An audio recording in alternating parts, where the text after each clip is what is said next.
Good morning, Sandy Springs Christian Church. I'm Alan Hilton. Thank you, Nathan. Thank you, Leslie, for inviting me.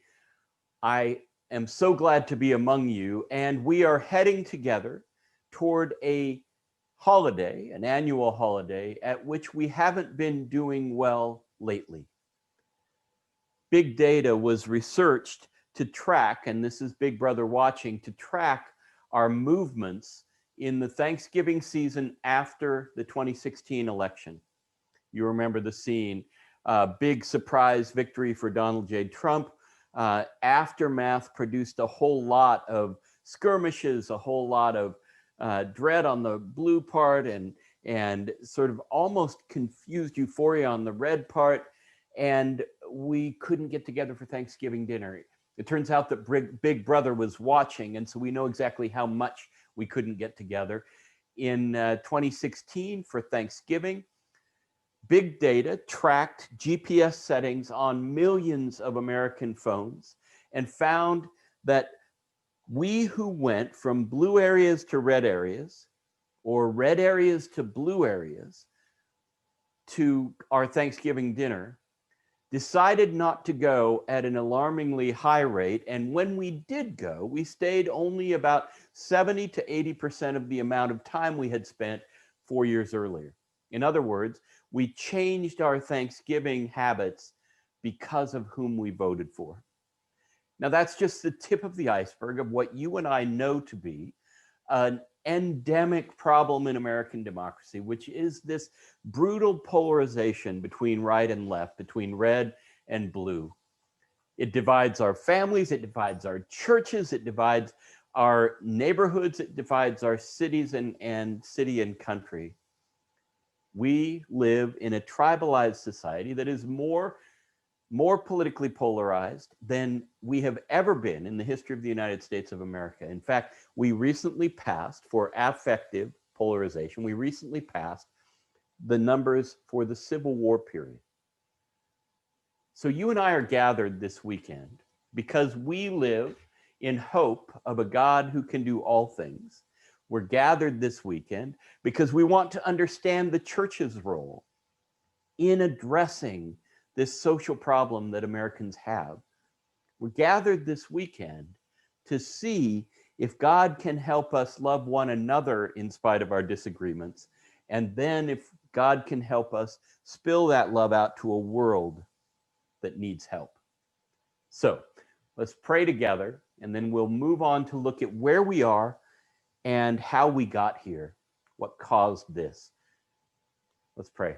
Our God, we thank you for all that you do. We thank you for the upcoming Thanksgiving. We thank you for sharing with us your divine unity so that we have a shot at possibly attaining our unity through you. Help us, we pray. Keep us, guide us in Jesus. Amen. All right, so I'm going to share my screen here so that we can go through where we are and how we got here. Okay.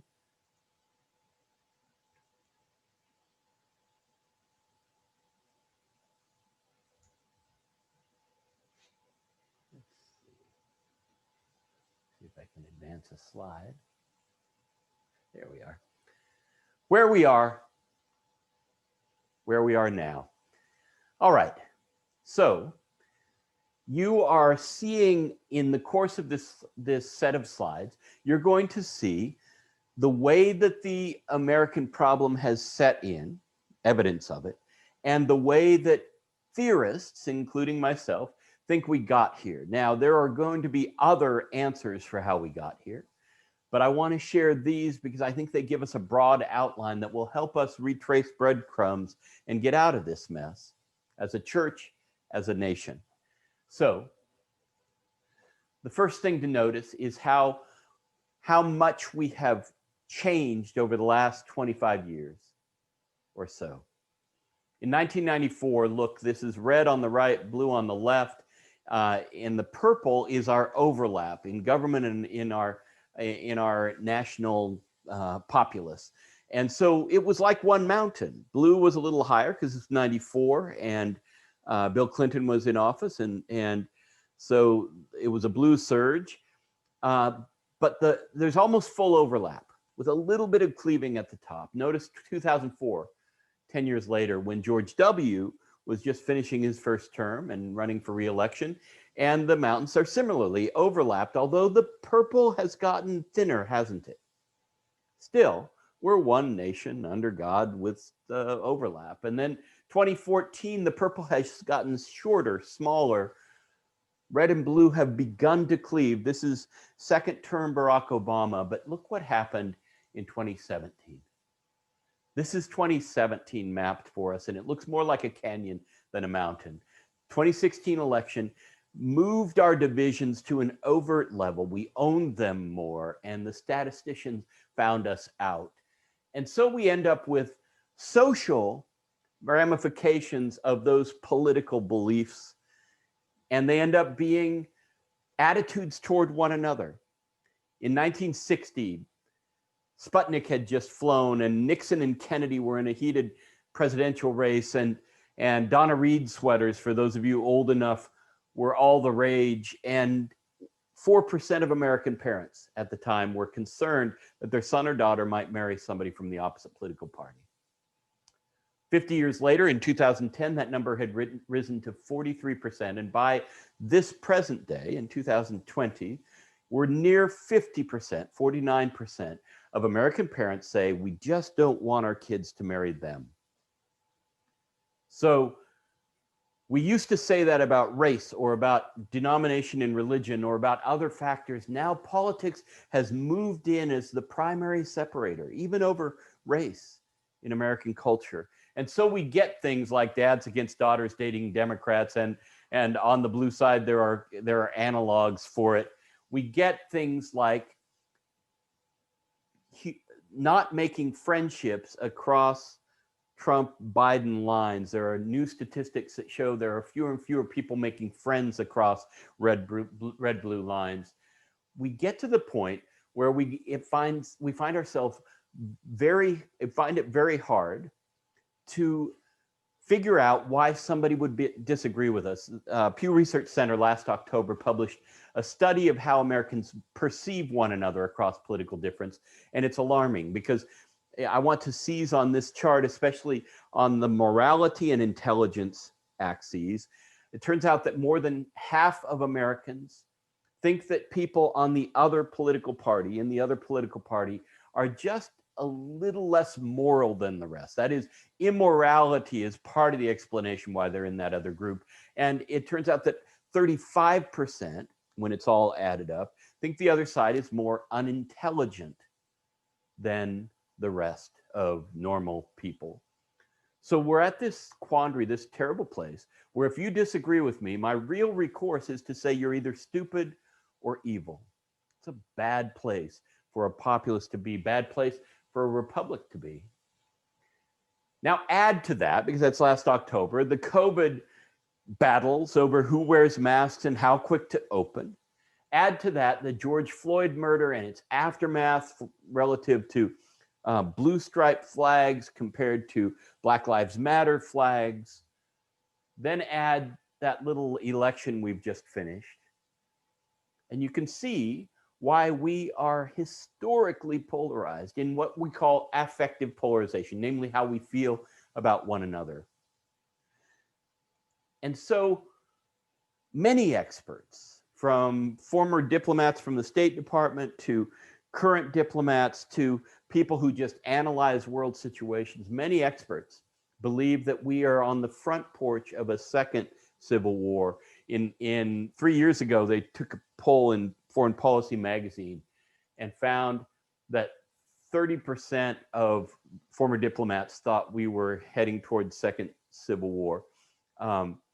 That number has risen in the last 3 years. And so we get these skirmishes in major cities in the United States that end up looking a lot like war in Portland and elsewhere. Are those the first battles of a second civil war?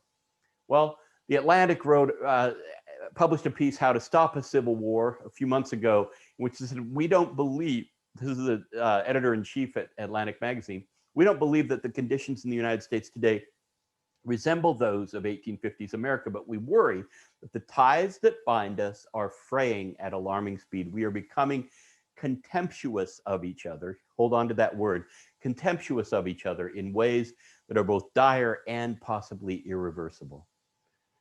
Albert C. Brooks, in his book, Love Your Enemies, a conservative writing about the same problem, says that contempt is our new national attitude, that left and right hold this contempt, that think the world would be better without the other side.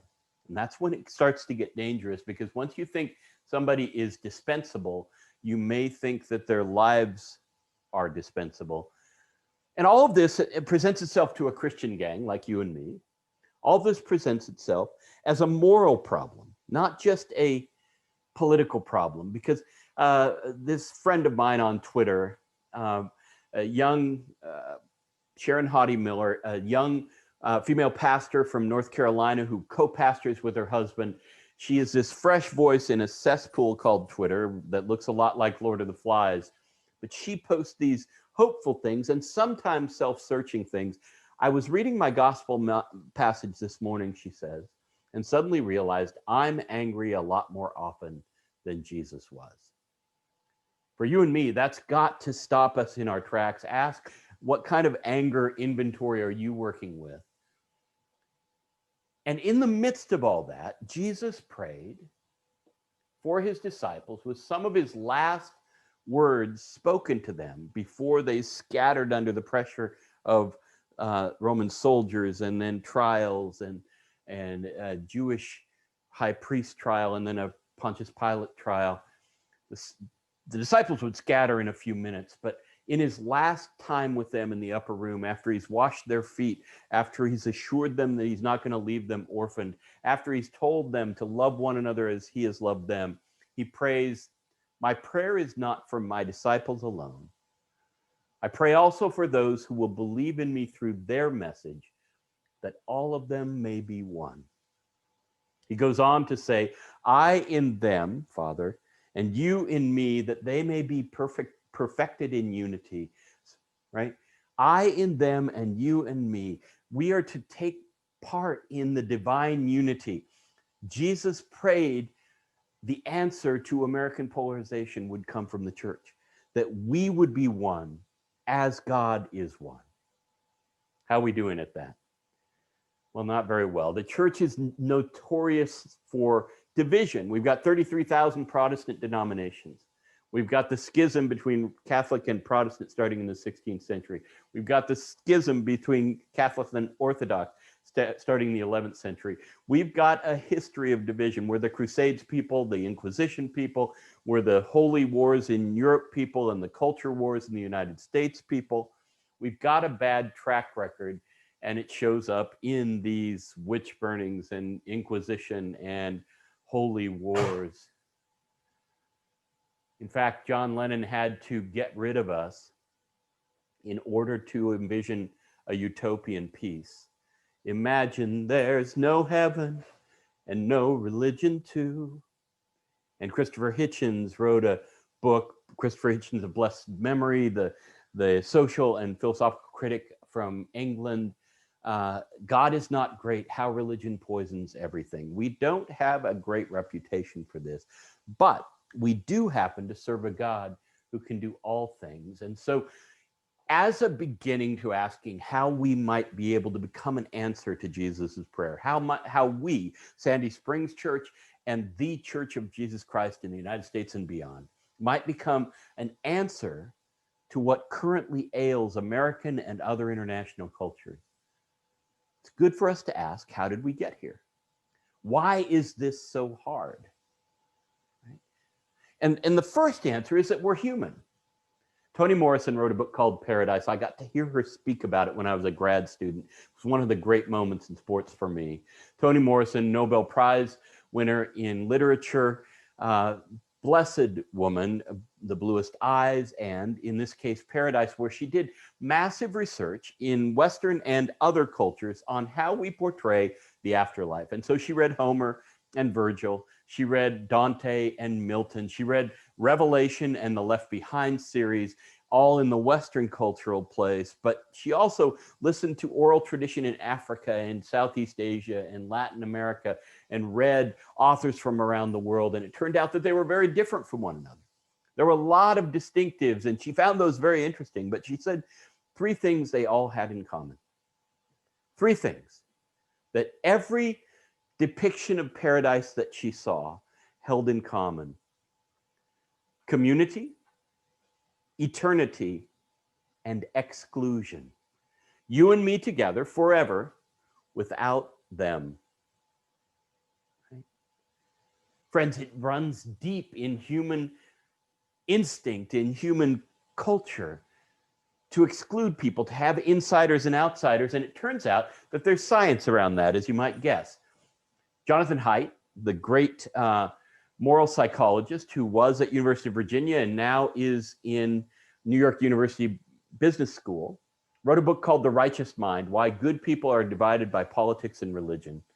And in it, he traces out the evolutionary history that leads to our current problem and says that at some point in history, we decided and learned as a species that groups beat individuals. Now, you and I might have a survival of the fittest picture of these strong, sort of super humans who can leap tall buildings and run really fast and are very strong and all of those things. But it turns out that 12 of us banding together can beat even the most athletic single one among us in finding food, in procuring shelter, in doing all the things that keep a person alive in a survival setting, right? And so at some point in the species history, it became more fit and got passed on to be groupish. And that trait became endemic to human instincts. And so groups became a boon for survival. But what's the downside of groups? Well, you've got insiders, and then you've got the out group, all the other people. And we're wary across those lines. Researchers in Sheffield, England, did an experiment with children. They put tiny little babies in front of screens. That's my best go at that. And the photo you see. And they did something brilliant. They ran 4 consecutive facial images: one of a Caucasian, one of an Arab, one of an African, and one of an Asian. They left them on long enough for this child to look and then depart from that image, take the gaze off. And they timed how long each child put focus on the image. And they found that at birth, infancy, just within the first couple weeks of a life, the child would look up at the screen and not differentiate between the 4 different faces. So you can imagine the child tilted, looking up, and they lingered about the same amount of time on the Caucasian, Asian, Arab, and African face. However, 3 months into their life, a mere 90 days into life, the babies focused measurably longer on the face most like their caregiver. The study set out to ask, are we born racist? And the answer was resoundingly no, but we are born with the equipment to distinguish very quickly who's safe and who's not, who's in and who's out. In fact, by 9 months, that's being stored in the part of the brain that is long-term. And by 9 months, the babies are now not differentiating between the other 3. They're favoring their safe face, but they aren't even telling the difference between the other 3. They all look alike. Right? So we are not born racist. We aren't born inclined, but we are born with the equipment quickly to identify safety. And that's probably a good thing at some level, but it does lead to the kind of bigotry that we're seeing. It just doesn't do it on its own. Because if 40 years ago or 50 years ago or 60 years ago, that 1960 quote of 4% of parents being nervous about their kids marrying somebody from the other political party, if 60 years ago we were what Toni Morrison and Jonathan Haidt and the Sheffield study describe, we were groupish people, they still only worried that only 4% of parents worried about this. So what changed over the 50 or 60 years after 1960 that explains the extreme political polarization of the present. And of course, we have to go to media. In the 1980s, talk radio became a thing because the fairness doctrine was rescinded.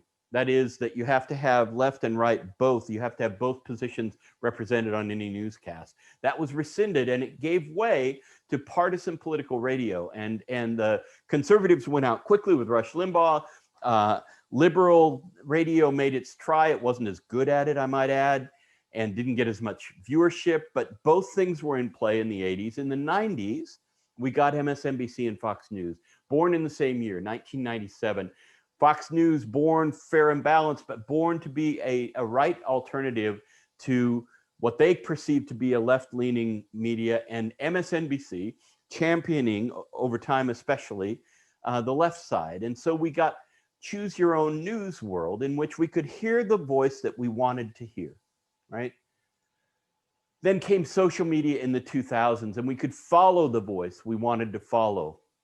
Donald Trump, as president, has maximized the impact of that through his Twitter account, but it's been around for, most of the 21st century as Facebook and then Twitter and all of the other means, now TikTok for my kids, could become a source of news filtered, right? And so we choose our news, we choose our intake, we choose our way of seeing the world, and we rivet on that input so that the US media is among the most polarized in the world. Remember that stat about how likely it is to enter a second civil war? Well, that comes from diplomats who know what it looked like in South Sudan, who know what it looks like on the border of Northern Ireland, the Republic of Ireland, who know what it looks like in Rwanda when civil war breaks out. They're worried that the polarization of American media matches that kind of progression in other countries that have gone to civil war. And so we get this situation where we only listen to our news. Ben Sasse, the conservative senator from Nebraska, wrote a book called Them, Why We Hate Each Other and How to Heal. It's worthwhile reading. His analysis is particularly good. And in it, he reports research that says that the same enzymes that we feel when we're with a good friend, that glorious feeling of connectedness, is mimicked, that experience is mimicked when we are watching news that we agree with. We somehow, lonely as we might be in this world of decreasing number of friendships and relationships, we somehow find in that a sort of substitute for friendship. The same enzymes light up. And by the way, opioids hit the same spot, just by way of comparison. We feel like we're connected when we hear the news in our language, and so we get less good at being with the people who hear it in another language. Johnny opened the door to the one place he always heard the truth, an echo chamber. And so we get, as I said earlier, few Trump or Biden supporters having close friends who back the opposing candidate, right? We get less and less good at understanding one another because we are selectively segregating from one another. The Big Sword is a book that found that we choose our neighborhoods this way, we choose our churches this way, we choose our friendships group, and there are new studies that show that businesses tend to hire, whoever is hiring tends to hire someone who fits the political ethos or the political leaning of the corporation or work team. We are doing, in a lot of ways, a self-segregation. And so if we're looking for the cause and looking for breadcrumbs to walk back out of this forest, we'd have to say that relationships across difference become the key. How am I going to stay in touch with people whom I can't even fathom right now? Well, somehow I'm going to have to connect with them, right? And so we get back to Jesus's prayer. In the church, it is our calling. It is a prayed command of Jesus that we be one. Paul laid out for us the beautiful vision of the church as one body of Christ with many members who do things, who have different gifts, right? We're elbows, we're knees, we're spleens, we're eyes, we're ears, different parts, various from one another as the Spirit dictates. but all out in 12:7 of 1 Corinthians, all out for the common good, right? In our next hour, we're going to pause long enough to look at how we might connect across our differences in order to cut down that distance and actually be able to bridge with one another, actually be able to interface, actually be able to build community, even be able to collaborate. What do we have to do to make our way back to one another? That's it for this hour. Take a break. We'll be back shortly.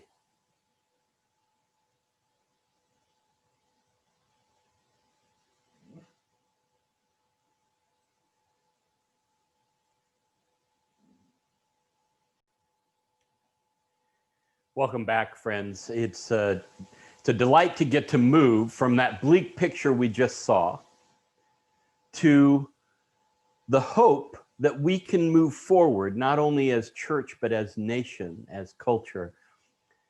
And as we consider that together, I want you to know that I know about you all at Sandy Springs Church, that you have red and blue dots all around in your membership, that you are intentionally a politically diverse lot. And there aren't that many of those. You ought to know there aren't that many of those. As I go around the nation, I usually either hit blue churches with a few red or red churches with a few blue. You all are uniquely situated to do this work.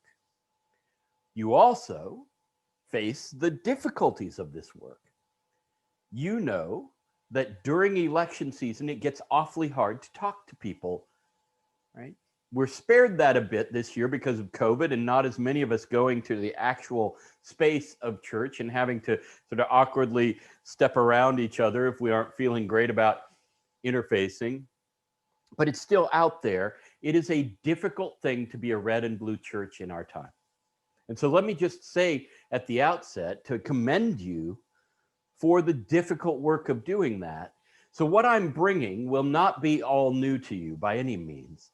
But what I want to hope is that we can talk in this time, that you and I can talk about practical steps that bring us toward one another in a culture that is ripped apart. And so I want to share my screen again and begin to ask together how we get out of this mess.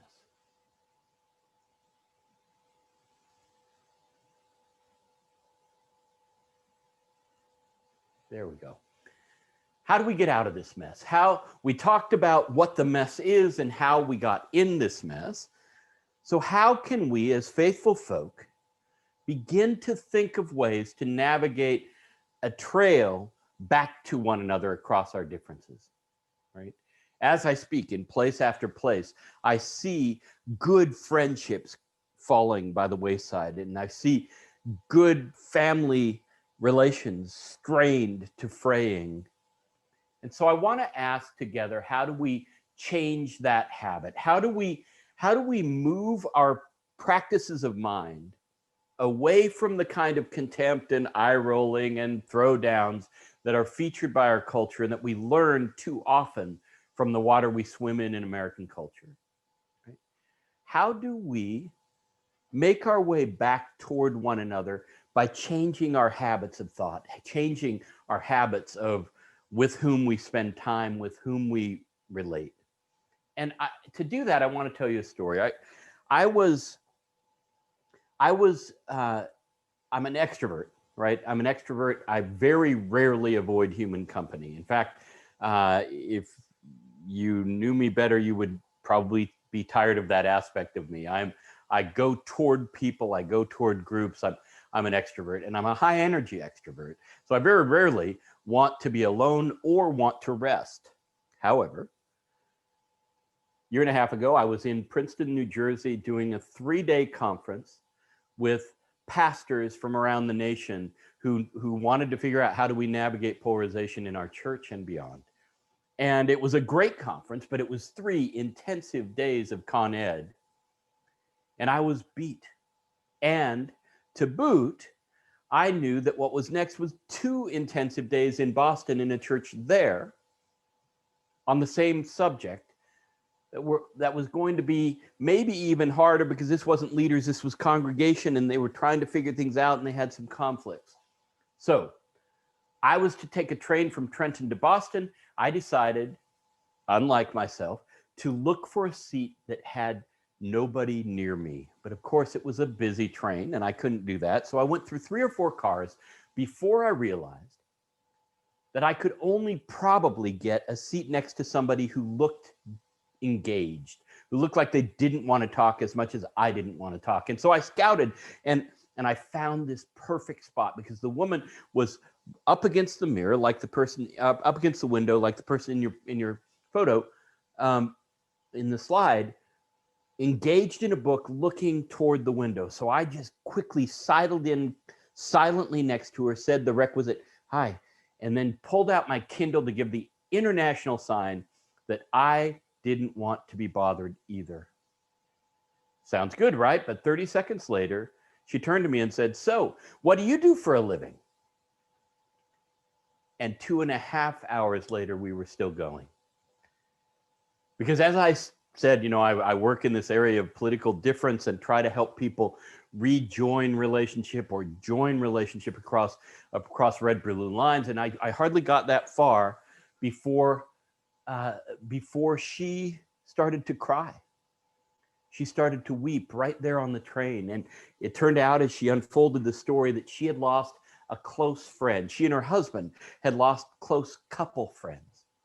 They were blue Boston, you see, blue Bostonians who had no time for red people really, except that they got to this Boston.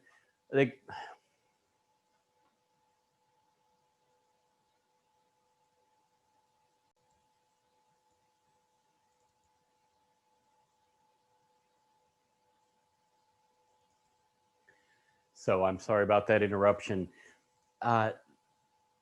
They were from blue Boston. And yet, when they moved to red-blue suburbs of Baltimore, they quickly made fast friends across political lines. This was 2008, 2009. And they made friends. In fact, their next-door neighbors, a couple, were very red. And of course, my Boston friend was very blue, but they hit it off and they played games together. They had dinner together. The 2 husbands golfed. It was a close couple friendship, and they spent a lot of time together and until the 2016 election. And in the aftermath of that, they found they couldn't be in the same room. It came pretty quickly that her husband and the husband of her friend just couldn't stay in the same place together without it heating up and starting to shout at one another. And so they stopped getting together, but it didn't take very long before the 2 women were estranged by their political difference. And she's weeping as she tells me this story, and she feels this loss in her life, but she doesn't know what to do about it. And so I told her, well, here are some of the things I do, and there are things that I'll just talk with you about in a second. And she started to get a little bit less weepy, and she listened, and we talked, and it was just as we were pulling in to the Boston station that she did something that I'll never forget in my life. She reached over, she grabbed her phone, and she texted her friend and sent, "Want to get lunch?" Right? The woman went from hopelessness to hope.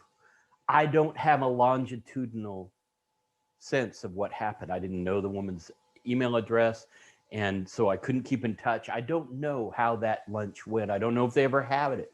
I know that she left with hope because there are things that you can do to make life better in a polarized society, other than staying separate. So I want to take you through some of the things that have worked for churches and people I get to engage. The first is to simply ask a morally imaginative question: who are they? Right? This is, I use Envision, which is a visualization app for part of my morning devotional meditative things.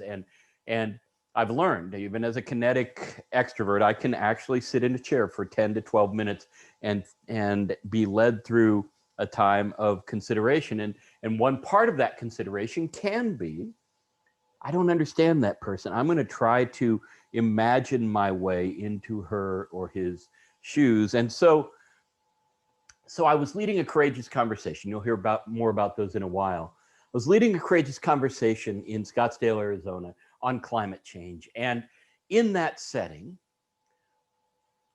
they got a little heated in their conversation. Now, as you'll find out, I don't mind a little heat in a courageous conversation. It means people are actually being honest with one another.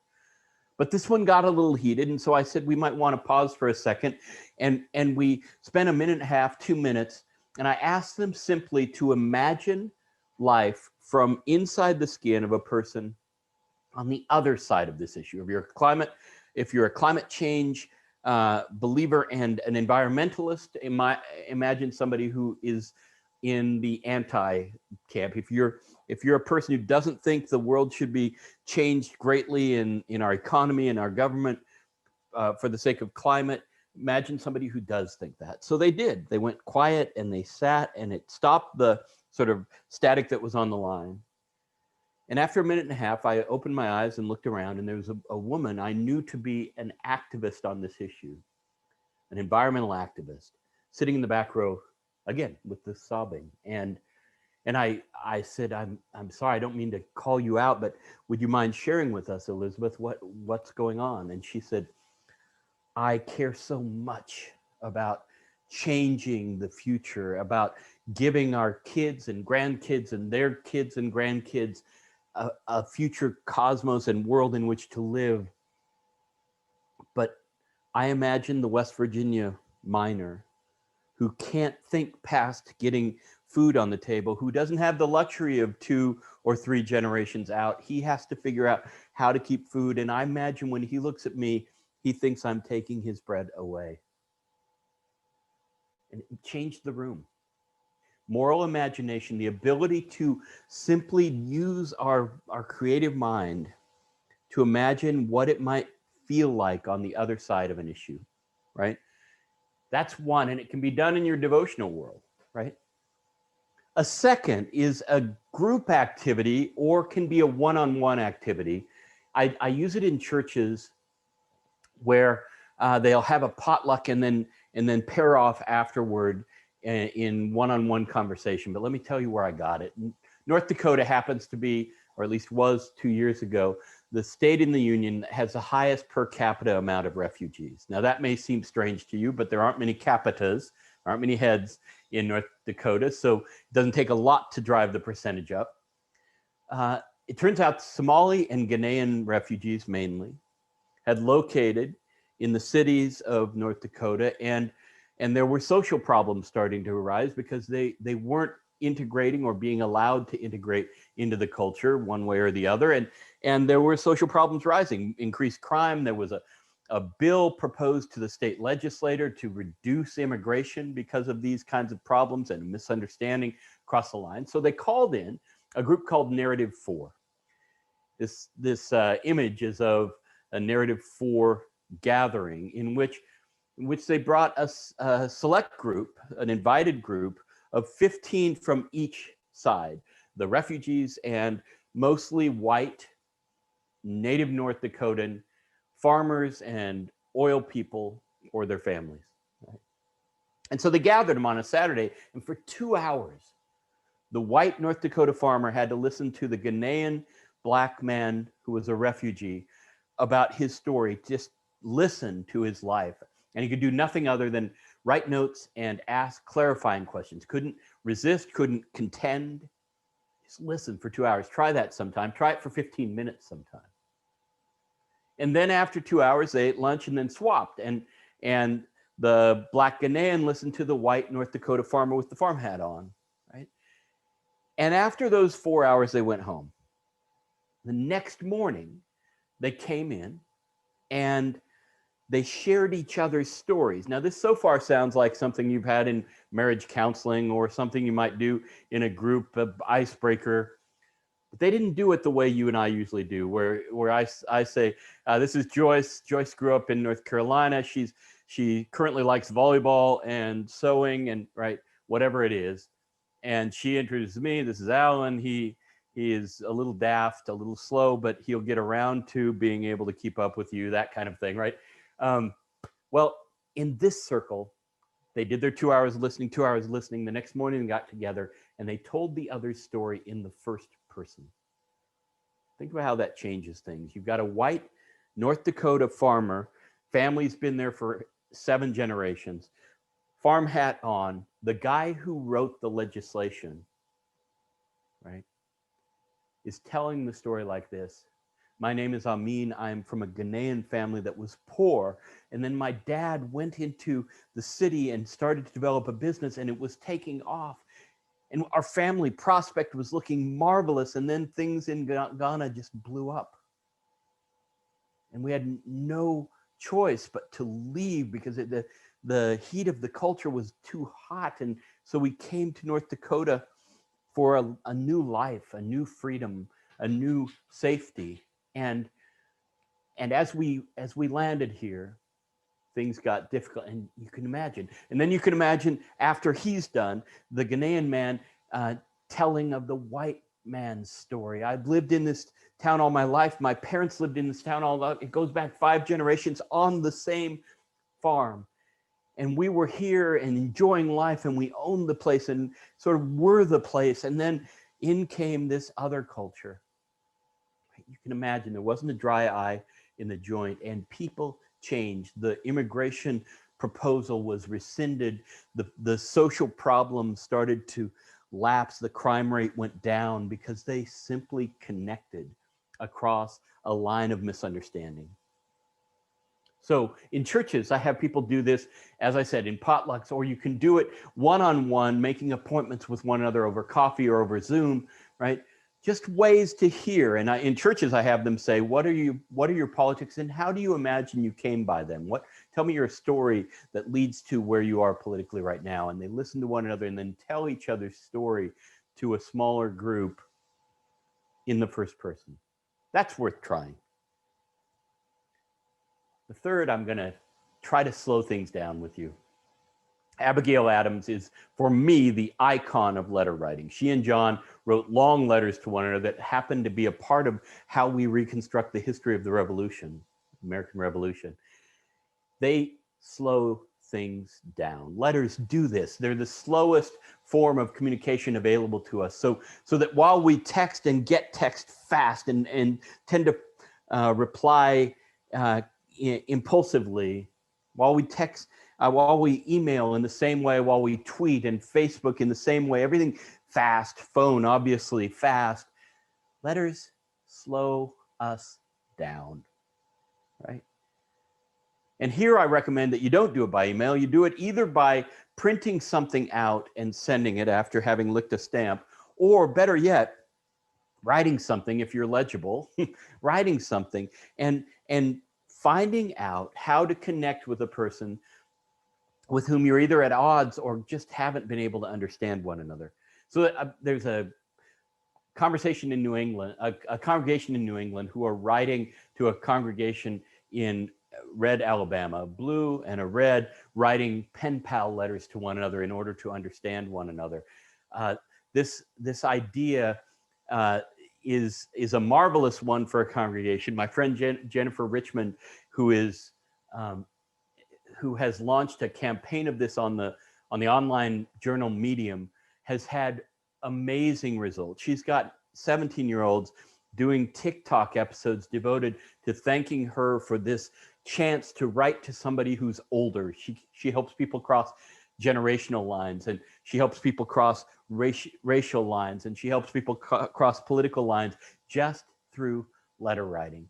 So this one could work for you too, within the congregation or between the congregation and another. Just again, breaking down, if the problem is echo chambers, if the problem is distance from one another across our differences, this is another way that we move toward one another and try to understand.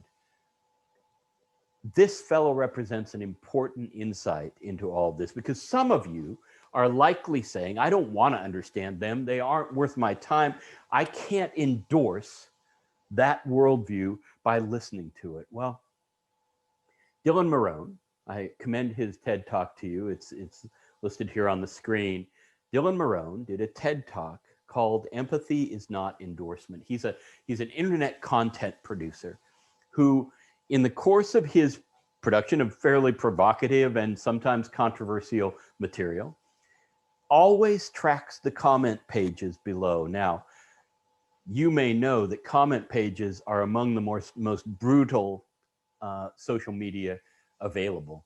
Some of the comments are just dreadful and damaging. Dylan reads through the comments, and if somebody particularly disagrees with him, he calls them. See, he's one of those people like my sons who can find anything through quick searches on the internet, and he finds their address because he can find through their profile, or he finds their phone number and he calls them. And you can imagine those are awkward calls. My name is Dylan Marone, and I saw your comment on my page, and I wonder if we could talk. Right? This is an incredibly brave act.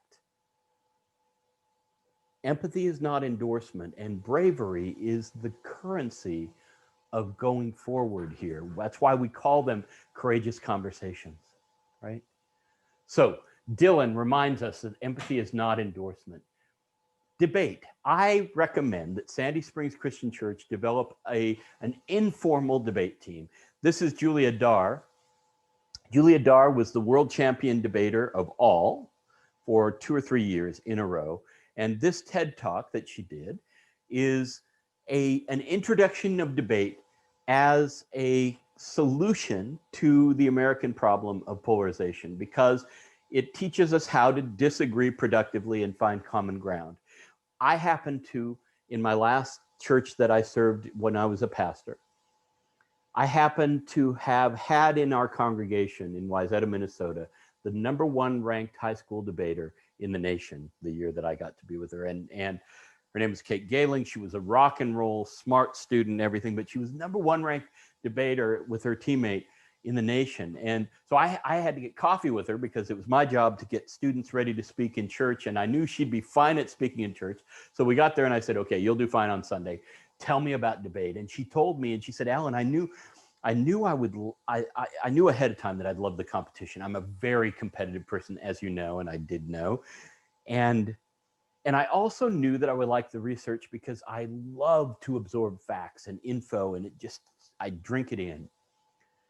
But what I didn't expect is how much I would love having to get into the other person's shoes. How much I would love having to research the bottom out of a position that was opposite mine in order to understand, because you can't win debates at this level without understanding why somebody would argue the opposite and being ahead of that.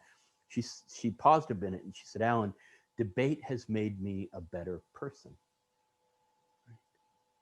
Anyone who lives in a Matthew 7:12 world of loving, of doing to others as you would have them do to you, or in a love your neighbor as yourself world, anybody who lives faithfully the life that Jesus lays out for us has the aspiration to give what we would want to receive. And certainly all of us want to be listened to well enough to be understood instead of dismissed without that listening. Debate can be a way that we make our way home if we debate the side that we don't agree with and actually try to understand it. So far, we have moral imagination. We have life swap, sharing one another's stories in the first person. We have letter writing, which slows everything down. And now we have debate, the Sandy Springs Christian Church debate team. Right? The last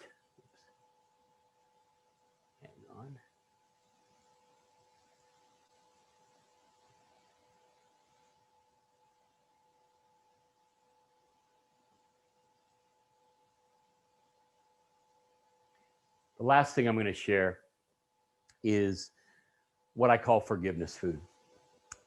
Ozma Khan is a rock star. She is the owner and head chef at the Darjeeling Express, which is the most sought after Indian restaurant in the city of London. It's hard to be the most sought after Indian restaurant in the city of London. She's that. And her story is remarkable. It turns out that when she was a child, her family loved Karanja korma. Karanja korma. It's orange and meat together and with spices and rices. And her dad made Karanja korma beautifully. And so the family, all through her early childhood, looked forward to those times when her dad would game up and do this, and they became signature meals for her father and for the family. And that was glorious until she was about 10 or 11, and her father just decided to up and leave the family. She never tells about the backstory and the things that I've read or heard, but he just decides to leave, and there's rupture in the family. He goes away to Pakistan and leaves his family, which they're well-to-do and they'll be fine. They have extended family, but you can bet what happened with Karanja korma. They didn't want it anymore. It became bitter food, and nobody was allowed to make it in the Khan household. So Asma goes through school and never eats Karanja korma, and goes off to college in England at Cambridge University, meets her husband-to-be, and they ultimately are married. And it turns out, she tells him, I don't cook. I'm the second daughter in a Muslim household. I never learned to cook. And her husband starts to make food, but he's not very good at it. So the next time she goes home to India, she tells the house cook, I'm going to learn to cook. I want you to teach me how to make Karanja korma. And he said, oh, I don't know if you remember, we don't make that dish in this house. And he started to tell the story, and she said, I lived that story. We're going to make Karanja korma. Teach me how. And he taught her. And for the rest of her days, Karanja korma has become forgiveness food. It's become a way that she offers kindness and generosity in the face of disagreement and discord. It's the food that she has reclaimed in reconciliation with her father. It's the food that she makes in the red light district of London for young women she wants to help learn, don't have to live that life, and for their children who don't need to grow up in that life. It's the food she serves when she's at odds with a friend and invites that person to dinner. Forgiveness food, bridging through a meal. I bet you're starting to get the picture. There are 500 ways home here, but all of them require determination to love across difference. They require a determination to understand people I don't currently understand. They require risk and bravery that allows me to step across a charged line and think about somebody else's reality and swap lives and write letters and read letters and figure out the whole belief system of the person I just can't agree with through debate, and make a casserole for somebody with whom I'm at odds. The means, the specific means will vary. The project is the same. Friends, how are we going to make our way home to one another? And so I returned to my Bostonian friend on the train, my Baltimore suburban now friend on the train, who had no hope and then suddenly started to hope a bit. She texted her friend, she reconnected. What does that look like for you? What is the next step for you? Who is the person you need to know again, or the person you need to know for the first time? How are you going to become a part of making a bridge instead of a chasm? How is the call of Jesus to be one, to love your neighbor as yourself, to do to others as you would have them do to you? How is that going to land in American politically polarized setting for you? I want to close this session with prayer, and then we'll take a break, and we'll come back and hit the final road, collective, courageous conversations. Will you pray with me? Our God, we thank you. We thank you for promptings and openings. We thank you for the impetus through Jesus to find one another across our differences. We pray for the ingenuity, the determination, the courage to step out toward relationship across these charged lines. We thank you for Ozma Khan, for Kate Galing, for Jennifer Richmond, for the environmentalist, passionate environmentalist. We thank you for the faces of people who have had that courage and taken that initiative. And now we pray that in Jesus, you would lead us there also. Amen and amen. Well, thank you very much. And I will see you in about 10 minutes. Thank you. Thank you very much for coming back. I hope you are enjoying and actually finding helpful these workshop-y ways of crossing lines. We started, of course, at the beginning with what the mess we're in looks like, the size and shape of American political polarization, which is historic and also very specific.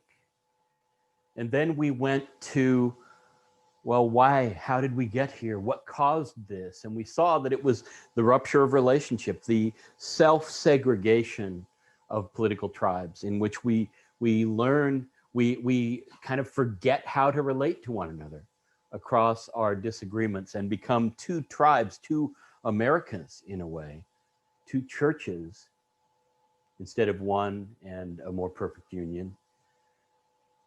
And then this last session, we talked about, okay, if that's the mess and how we got there, if we got into this predicament by losing one another, how do we find one another again? How do we walk our way back toward mutual understanding of some kind and empathy that is not endorsement, but empathy that understands the other, right? Because we know that we're too tempted to hold contempt for the other simply because they wear the red or the blue, not because we know them. We make assumptions about what they believe and how they live and what's important to them simply by the fact that they identify with the other political tribe. So we looked at how we could imagine them through moral imagination, imagine why they might come to the position they have. And then we talked about life swap, in which we actually talk one-on-one with somebody to understand why she or he is who she or he is. We get curious and we ask questions and we learn another life. And we also then talked about how you could write letters and break down distance in a slow, deliberate way through letter writing. And then we talked about debate as a way that we might get to the point where we could understand somebody's beliefs from the inside rather than from a dismissive outside. And finally, we talked about forgiveness food, of all things, Ozma Khan's habit of breaking down distance by fixing a meal. There are hundreds of others, and you will find them if you are determined and if you are committed to persist and risk, right? If that's what we've done so far, this last bit is shorter because we're going to do tomorrow a courageous conversation. I just want to set the table for that. But in order to set the table, I want to start with the story of the first one that I ever did, first one that I ever helped facilitate. It was in Wayzata, Minnesota. It was 2012. It was on the front porch of a statewide referendum on the marriage amendment. We were going to vote on the marriage amendment that would have defined marriage as a union between one man and one woman. They were, you probably had one come up in Georgia. They were around the nation at the time. It was very controversial, understandably. And so we thought, why not get our people together and have them talk about this? And so we decided two things. We decided we wanted our congregation to talk about it, but that we didn't want it to be an area gathering because we could have people, activists from both sides, coming in and kind of commandeering the conversation to their own ends. we wanted to sit and listen together for what God would do. And so we announced the time. We had it in the sanctuary, and there were 425 people there, right? 425 people, because everybody wanted to talk about this. Everybody wanted to come together about this, but nobody was giving them a chance. They were reading op-eds on both sides. They were hearing screeds shouted to one another. They were seeing the placards and the posts, right? But we got them in the same room, and frankly, it wasn't perfect. Right? We didn't set it up perfectly, and we learned a lot from it, but the instinct to gather when we disagree goes a long way back. The early church in Acts chapter 15 has this difficult question to resolve. They've gathered in Jerusalem, and God has blown things up at Pentecost, and they've been growing and growing in Jerusalem, but then they get persecuted, and Stephen gets stoned in Jerusalem by an angry mob, and they're kind of chased out into the world, where they, lo and behold, run into Gentiles, non-Jews, and they didn't know this was going to happen, and they didn't know how to deal with it, but there was God bringing people of Gentile descent into the fold. And so the next question became, are there going to be conditions by which they need to enter? Right? Do they have to get circumcised? Genesis 17. Do they have to obey Moses' ceremonial law, Exodus and Deuteronomy, Leviticus? And the church had a quandary about this, because all of the red letter Bible, all of the teaching of the Hebrew scriptures, our Old Testament, held that circumcision was a necessary entry point into the covenant with Abraham, God's promised covenant to his people. And yet, Gentiles were streaming in and even showing signs of having the Spirit of God before they could even get to them to circumcise them. So the church had the instinct that Wyzetta Church had. They came together in a little living room in Jerusalem. It's called the Council of Jerusalem, but that's only because later there were these big formal councils. This was James, the leader of the Jerusalem church, hosting Paul and Barnabas, missionaries to the Gentiles, and the circumcision party, as it was known in Acts, which is the former Pharisees who have become Christians and sort of stand by the need to be circumcised and obey Moses' ceremonial law, right? So they have this meeting, and where they turned out to go, or ended up going, is less important than the instinct they showed to come together and sort things together, right? Courageous conversations are an attempt of Christians to come together and sort things. Now, let me just say, that's not a patented name or a trademarked name. Everybody calls what they do courageous conversations, whether it's across race, whether it's a family counseling setting. Courageous conversations is broadly used. In my usage, courageous conversations are group gatherings in which we take up a very controversial issue and talk about it with left and right and middle in the room. So it could be healthcare or immigration. It could be abortion. That's the hardest one that I've ever experienced doing. It could be the marriage amendment in Minnesota. And a neutral facilitator, in my case, me, a neutral facilitator gathers these people, sets the table, and then lets them talk to one another. And let me say that it is my universal experience that when I go into a place and do one of these, and after their first one, they get to the end of the hour or hour and 15 minutes, and they marvel that there have been no fatalities, right? There have been no fatalities. Nobody died. We actually talked about immigration in the middle of a crisis along the south border, and nobody died. Now, we'll go into this more tomorrow. We'll go into setting the table and how we do each of these steps. But I do want to talk today about the reason for doing it as church. Now, one reason is simply to get better at loving one another across disagreement, right? That's a good purpose. And we want to figure out that conflict is going to be normal among us. And we want several things, but what's the biblical basis for doing this beyond that Acts 15 gathering that showed their tendency? Well, one of the outcomes of tribalism in the United States is an increasing tendency among us, Christians and non, to see difference as an asset, to see disagreement as a threat instead of as an asset. And so we tend to avoid these disagreements. We get tired of trying, and we separate over them, when all the time God may be offering us a way forward through our disagreements. Right? In 1 Corinthians 12, in Romans 12, Paul lays out a theology of difference. Right? It's the spiritual gifts theology. It comes in 1 Corinthians in larger form, but in both places, it comes as a way of understanding our variety as an asset rather than a threat. Right? So some are gifted in this, some are gifted in that, some are good at this, some are good at that. God gave us these good differences for the common good, 1 Corinthians 12:7. In the midst of that, we also have to have a lost virtue of the 21st century American world, humility.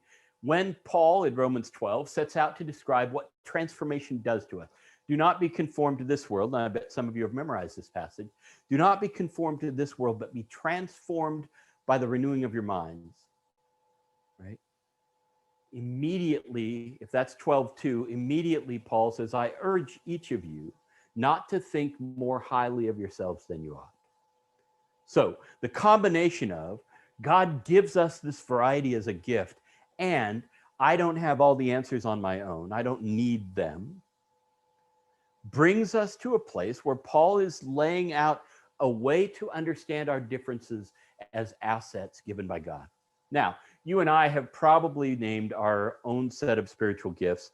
You maybe have spiritual gifts inventories in your church or in some church you've been a part of. And most of the time they move from prophecy and preaching and teaching and all the things that Paul names out to violin playing or being good at accounting or administration or hospitality or whatever the extension you've heard is. But I want you to try on something that's harder. In a polarized nation, I want you to try on the notion that being conservative by disposition or orientation and being progressive by disposition or orientation are actually two separate gifts of the Holy Spirit. There are plenty of researchers who have shown that those two orientations brought together in a corporate setting or a military setting or in a sports setting, those two dispositions brought together actually help the ball club. We make a better widget if we have a variety of perspectives in the room. We make a better, we finish our mission in the military more fully and more efficiently if we have a variety of perspectives in play. In sport, we learn that the disagreements are secondary to our shared goal of winning a game or scoring a touchdown, right? We don't yet get that in religion. We don't yet get it in politics. We see difference as threat, and as we've heard the politicians and the talking heads more and more presenting it apocalyptically, we see difference as the end of the world. If they win, the whole thing goes to hell in a handbasket, right? I want to reassert a Pauline sense that difference can be an asset. It doesn't mean it will be immediately. And when I talk about conservative disposition versus progressive disposition, I'm not talking about a specific position on race or on immigration or on healthcare. I'm talking about a disposition that would make somebody honor tradition and loyalty and what has happened in the past in order to solve current problems. That's a conservative orientation. Let's keep things as they are and change gradually. A progressive orientation is more of a risk-taking orientation to the world. It sees the solution out in the future rather than from what we've been taught before. Not my father's Oldsmobile, I'm moving on, right? It turns out that in relationships, you and I love those differences. Husbands and wives who are different in the way they approach finances actually are glad for those differences, right? Differences in personality and perspective in our friendships. can help us. But we've grown too fond of our culture's assumption that disagreement politically is a threat, even an apocalyptic threat. Paul has a theology that we're given these differences for the common good. And my addition to that is that when we spiral away from one another, we not only lose that asset, but things get more and more dangerous because we get more and more extreme. We aren't there to check one another. We aren't there to keep the good that God had to do with that position in check so that it's in balance and tension with an opposition so that we can move forward with the power of both. Right? That's true politically, it's true theologically and in church. And just to ground that as we go toward tomorrow, as we get ready for tomorrow's courageous conversation, just to ground that in the example of Jesus, I want to remind you that when Jesus, who was the most popular guy in Galilee from all that we can gather, he had beach-sized crowds. People were coming from everywhere. In Mark 3:7, it names all the different corners of Palestine from which people were coming just to see him do his thing, whether it was healing or teaching or leading, right? They were coming from all sides of the world to see him. And so he had to go out in a boat just to say parables because they couldn't hear him. He'd be muffled by the crowd on the beach. Jesus was Elvis and Tiger Woods and Taylor Swift wrapped into one, and his concerts were sold out. At some point, it became clear to him that he needed a smaller group that would be his inner circle. And so he went up on a hill and he prayed for God to help, for Father to help. And he came back down and named 12. All of that is familiar, but maybe you've forgotten about 2. Jesus devoted 2 of those 12 positions to Sean Hannity and Rachel Maddow. Let me explain. Jesus chose at the very time when the most controversial issue in all of Palestine, in all of Jewish life of his age, the most controversial issue was how we're going to respond to Roman rule. Do we cozy up to the Romans and make good and accommodate, right? What have the Romans ever done for us? Well, there are the roads and there are the aqueducts, right? It's the Monty Python scene from Life of Brian that we gain benefits from these people, or are we going to overthrow them and stand against them and resist them? That was the most controversial issue of Jesus's age. So who does he choose for his 12? He chooses Matthew, a revenue agent for the big Roman Empire, and Simon the Zealot, who was trying to overthrow the big Roman Empire. Right and left, far extremes, chosen to be in his disciple group.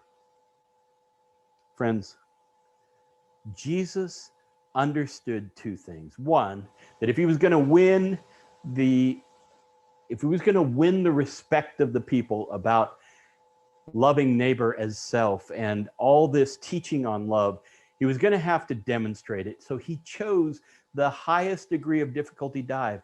He brought together radical left and radical right and said, we're going to figure this out. So number 1 was, we need to demonstrate love. But I think there was a second reason that he did this. Because I think Jesus knew that he needed both voices in his head. You've heard of Lincoln's team of rivals. Jesus knew that somehow to operate in this time, he needed to know all sides of the issue. And it turned out that when he got to Jerusalem, all of that knowing, those campfire studies, and it probably got fractious and angry and spitting red mad, right? After all of that, they went to Jerusalem, and Jesus is in Jerusalem streets, in the temple, teaching on the last week of his life, and up come Jewish authorities who want to thwart him and trap him. And so they ask hard questions. And what are those questions? Shall we pay taxes to the Roman Empire? Good teacher. Well, that's a predicament, isn't it? He's going to lose half the country with one or the other, and he's going to risk being the cozier to Rome if he says yes. He's going to risk being the incendiary revolutionary if he says no. but he's been with his boys. He's been with Matthew and Simon the Zealot as they've hashed it out, and he comes away ready to say, show me a coin. Whose inscription? Well, render to Caesar what is Caesar's, and to God what is God's. And that shut them up. Friends, our differences can be assets for us, not just in that one political setting. Our differences can be assets for us because we don't know it all. If we harness them to the benefit of the common good, if we keep them in conversation and tension with one another that's constructive, if we be the church in a way that maximizes the gifts of God, if we have courageous conversations and actually listen and speak as if God might be there listening and speaking, we can do this. Amen. Amen. Thank you for your attention, and I will see you tomorrow. God bless you.